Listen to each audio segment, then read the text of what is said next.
আসসালামু আলাইকুম প্রিয় শিক্ষার্থীরা।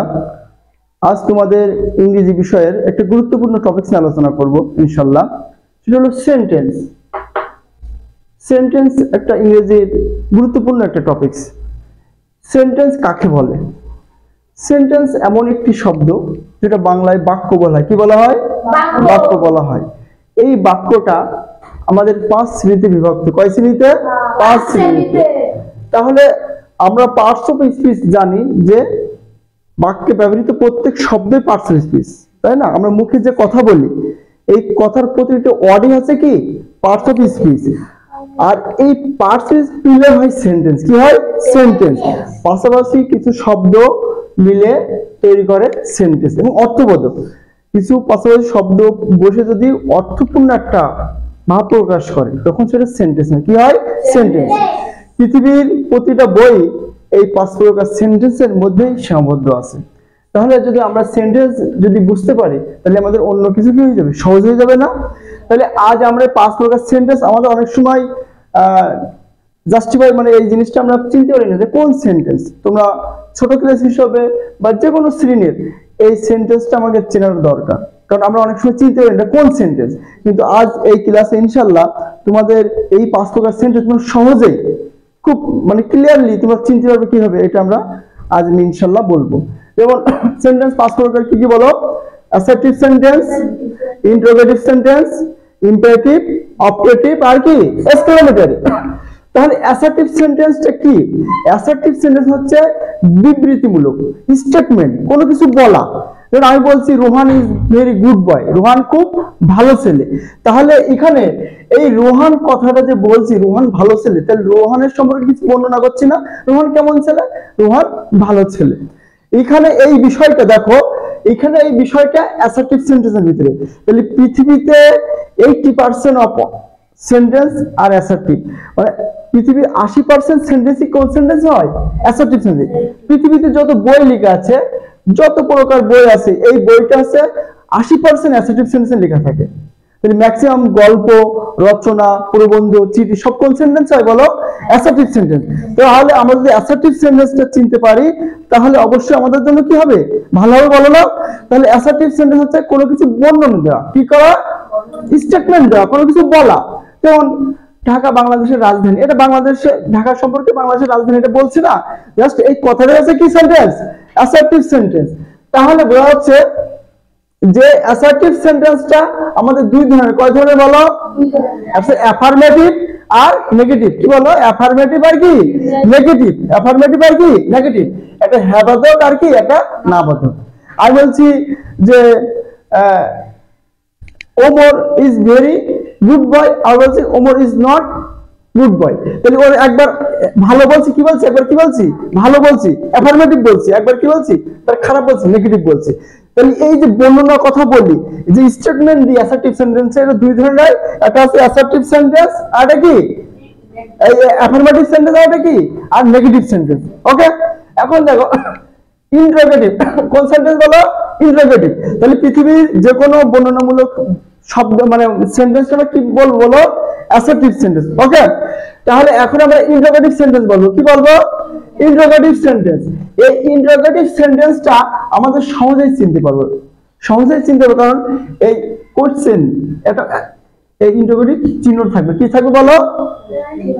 একটা ইন্টারোগেটিভ চিহ্ন থাকবে। তাহলে অটোমেটিক আমরা ইন্টারোগেটিভ সেন্টেন্স চিনতে পারবো। আর ইন্টারোগেটিভ সেন্টেন্স সবসময় ডব্লিউএস দিয়ে শুরু হয়। কি শুরু হয়? W S.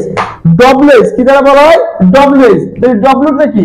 Who, where, hmm, which, what, এগুলো ডব্লিউ দিয়ে শুরু না? আর এইচ হচ্ছে হাউ, হাউ আর ইউ, কেমন আছো? হোয়াটস ইউর নেম, তোমার নাম কি? তাহলে এখানে ইন্টারোগেটিভ সেন্টেন্স কি দ্বারা শুরু হয়? ডব্লিউএস দ্বারা। কি দ্বারা হয়? ডব্লিউএস দ্বারা। তাহলে এই ডব্লিউএস কোশ্চেন গুলো সব অটোমেটিক কি সেন্টেন্স বলো? Interrogative sentence. কোন সেন্টেন্স? Interrogative sentence. কোন সেন্টেন্স? Interrogative sentence. তাহলে এখন দেখো ইন্টারোগেটিভ সেন্টেন্স তাহলে আমরা সহজে ডায়াগনোস করতে পারছি। একটা হচ্ছে ডব্লিউএস দ্বারা শুরু হয়, আর একটা হচ্ছে লাস্টে কোশ্চেন মার্ক থাকে। কি থাকে? কোশ্চেন মার্ক থাকে। এখন আমরা তাহলে দেখবো ইম্পারেটিভ সেন্টেন্স। এটা কি দেখবো নেক্সট 3 নম্বরে কি বলা? Imperative sentence. ইম্পারেটিভ সেন্টেন্স হচ্ছে আদেশ, অনুরোধ, নিষেধ। কি বলো? আদেশ, অনুরোধ, নিষেধ। এই সেন্টেন্স গুলো কি সবসময় ইম্পার্ট করা। ইম্পারেটিভ সেন্টেন্স কি সেন্টেন্স? Imperative sentence. তাহলে ইম্পারেটিভ সেন্টেন্সে আমাদের একটা ওয়ার্ড মনে রাখলে আমরা সহজে বলতে পারবো, সেটা হচ্ছে এয়ারফোর। কি বলো? এয়ারফোর। এই শব্দটা যদি আমি মনে রাখি, AFOR, এফোর্ট, তাহলে এই ওয়ার্ডটা যদি মনে রাখি সহজে ইম্পারেটিভ সেন্টেন্স আমরা নির্ণয় করতে পারবো। যেমন এতে আছে অ্যাডভাইস। কি বলো? এতে আছে কি? অ্যাডভাইস। আর এতে হচ্ছে ফরবিডেন। কি বলো? ফরবিডেন মানে নিষেধ। আর ওতে আছে অর্ডার। কি বলো? অর্ডার। আর আর্থ আছে রিকোয়েস্ট। কি বলো? রিকোয়েস্ট। তোমার কি বলো? রিকোয়েস্ট। তাহলে রোহান, তাহলে আরটা কি? রিকোয়েস্ট। তাহলে এই একটা শব্দ দ্বারাই আমরা সহজ ইম্পারেটিভ সেন্টেন্স নিতে পারবো। এয়ারফোর। কি বলো? এয়ারফোর। তাহলে এটা আছে অ্যাডভাইস। এটা কি? অ্যাডভাইস। আর এতে ফরবিডেন। অ্যাডভাইস মানে কি? উপদেশ দাও, কাউকে উপদেশ দাও। আর ফরবিডেন মানে কি? নিষেধ করা। কি করা বলো? নিষেধ করা। আর ওতে আছে অর্ডার মানে কি? আদেশ দেওয়া। কি আদেশ দেওয়া। আর আরটা আছে কি? রিকোয়েস্ট। রিকোয়েস্ট মানে কি বলো? অনুরোধ করা। এখন আমি বলছি, অ্যাডভাইস দিতে বলছি, don't run in the sun, রোদে দৌড়াদৌড়ি করো না, তাহলে এটা তোমার উদ্দেশ্য দিতে পারি, তাই না? অ্যাডভাইস করতে পারি। আর আবার নিষেধ করতে পারি। আমি কি করতে পারি? ডোন্ট স্মোক, ধূমপান করো না, তাহলে এটা ফরবিডেন। এটা কি বলো? নিষেধ। অর্ডার করছি, গো আউট দ্য রুম মানে আউট দ্য রুম মানে বাইরে হয়ে যাও, তাহলে এটা কি অর্ডার করতে পারি না? এখন আবার request, please give me a glass of water, আমার দয়া করে এক গ্লাস কি দাও, পানি দাও। তাহলে এটা রিকোয়েস্ট করা হচ্ছে না? কি করা হচ্ছে বলো? রিকোয়েস্ট করা হচ্ছে না? তাহলে আমাদের এই চার প্রকার ওয়ার্ড মিলে আমার ইম্পারেটিভ সেন্টেন্স। কি সেন্টেন্স বলো? তাহলে আদেশ, নিষেধ, মানে তোমার হচ্ছে অনুরোধ করা এবং কি আদেশ দেওয়া। কি দাও? অর্ডার করা, আদেশ করা। তাহলে এই শব্দটা মনে রাখবো। শুধু একটা শব্দ মনে রাখলে আমরা এই শব্দ মনে রাখবো। কি শব্দটা বলো? রোহান কি বলো? এয়ারফোর। AFOR। ওমর কি বলো? এয়ারফোর। কি বলো নাফিস? এয়ারফোর। তাহলে আমরা সহজে আমরা ইম্পারেটিভ সেন্টেন্স চিনতে হবে। ওকে, এখন দেখো অপটেটিভ। এটা কি বলো? অপটেটিভ। এই অপটেটিভ সেন্টেন্সটা হচ্ছে তোমার কোনো কিছু প্রেয়ার বা উইশ করা। কি করা? আশীর্বাদ করা বা প্রার্থনা করা। মে আল্লাহ লিভ লং, আল্লাহ তোমাকে দীর্ঘজীবী হোক। মে আল্লাহ ব্লেস, আল্লাহ তোমার সহায়ক বা আশীর্বাদ হোক। তাহলে অপটেটিভ। আচ্ছা, ও অপটেটিভ প্রথম শব্দ কি বলে? ও। কি বলো? ও। তাহলে ও আর বলে ও আল্লাহ, ওরে ও আল্লাহ। আমার দোয়া করার সময় কি বলি? ও আল্লাহ। তাহলে ও আল্লাহ বললি যেরকম শব্দ, তাহলে প্রথমে ও আছে। তাহলে মনে করতে হবে যে যেখানে আশীর্বাদ করা হয়, প্রার্থনা করা হয়, তখন সেটা অপটেটিভ। কি সেন্টেন্স বলো? তাহলে অপটেটিভের প্রথম অক্ষর কি বলো? প্রথম লেটার কি? ও। তাহলে ও আল্লাহ মানে কি? এটা কোনো কিছু মানুষের প্রার্থনা বের করতে গেলে বলি ও আল্লাহ বলি না? তাহলে অপটেটিভের ও। তাহলে অপটেটিভ বলতে কি বোঝায়? সবসময়ের জন্য কি বলো? প্রার্থনা বা আশীর্বাদ করা। প্রার্থনা বা আশীর্বাদ করা। হ্যাঁ দাও। এক্সক্লেমেটরি। আচ্ছা, এক্সক্লেমেটরি মানে হচ্ছে ইমোশন। কি বলো? ইমোশন। এখানে একটু ইমোশন কাজ করতে মানে কি? এই এক্সক্লেমেটরি ই আর ইমোশনের ই বা এক্সাইটেড। কি বলো? এক্সাইটেড। এক্সাইটেড। এই এক্সাইটেড এর ই আর এক্সক্লেমেটরি, ঠিক আছে না? ইমোশন। এক্সাইটেড মানে কি? উত্তেজিত হওয়া কোনো কিছু। আর ইমোশন মানে কি? ইমোশন মানে কি বলো? আবেগ। ইমোশন মানে কি? আবেগ। আচ্ছা, এইটা শুরু করো। আচ্ছা দেখো, তাহলে এক্সক্লেমেটরির ইমোশন, এক্সক্লেমেটরি এক্সাইটেড, তাই না? তাহলে এই এক্সক্লেমেটরি সেন্টেন্স কখন হবে? যখন ইমোশন থাকবে, এক্সাইটেড থাকবে। যেমন হতে পারে হুররা we have won the game.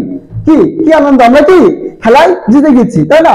Alas his father has died, তার বাবা মারা গেছে। তাহলে এইগুলো আবার সহজ এক্সক্লেমেটরি সেন্টেন্স আমরা দেখলে চিনতে পারবো।